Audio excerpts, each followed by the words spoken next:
Light.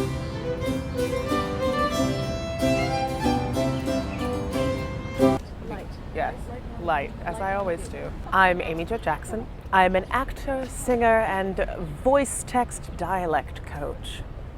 I feel like I always had Shakespeare around the house, but the first thing I can really remember is reading Midsummer Night's Dream in, I think, the 8th grade, and realizing that a lot of my friends didn't get it, like struggled with the language, whereas for me, I read it and yeah, of course there's stuff I didn't understand, but it made sense to me in a way that like algebra made sense to other people and never made sense to me. And there was this feeling of like, oh wait, this is something I might be good at. I can understand this and I can maybe excel in, certainly in reading and processing this material. And maybe it's not so bad that I don't read and process algebra in the same way. It's made me much better at other acting, for sure.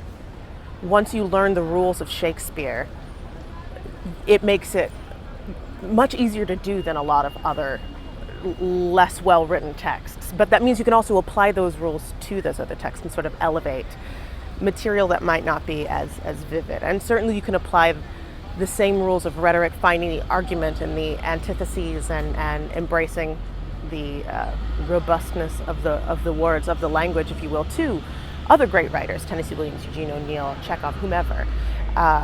So it's certainly influenced everything I do professionally, and personally it's brought me a lot of joy, and some of my absolute favorite nights in the theater have been seeing Shakespeare.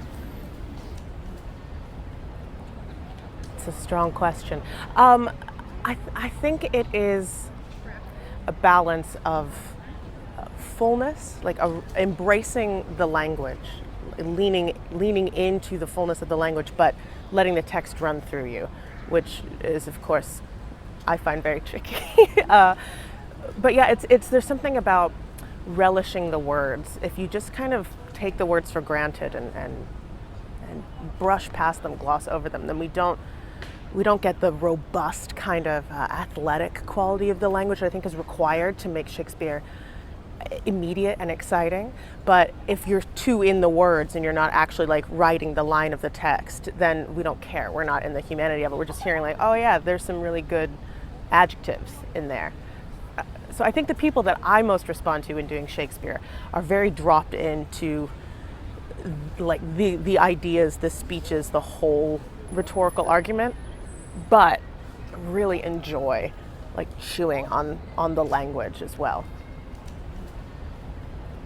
This was one of the first pieces I learned in college, and then I put it away for many years and came back to it. So I love it as a kind of barometer of what I have learned and kind of honoring where I came from.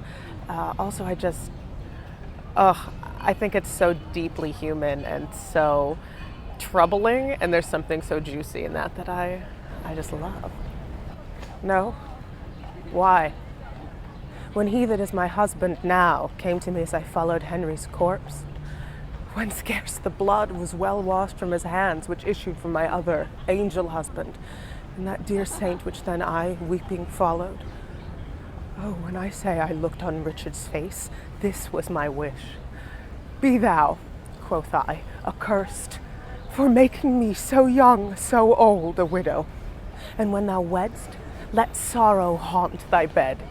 And be thy wife, if any be so mad, more miserable by the life of thee than thou hast made me by my dear Lord's death. Lo, ere I can repeat this curse again, within so small a time, my woman's heart grossly grew captive to his honey words, and proved the subject of mine own soul's curse, which hitherto hath held mine eyes from rest. For never yet 1 hour in his bed did I enjoy the golden dew of sleep, but with his timorous dreams was still awaked. Besides, he hates me for my father Warwick, and will, no doubt, shortly be rid of me.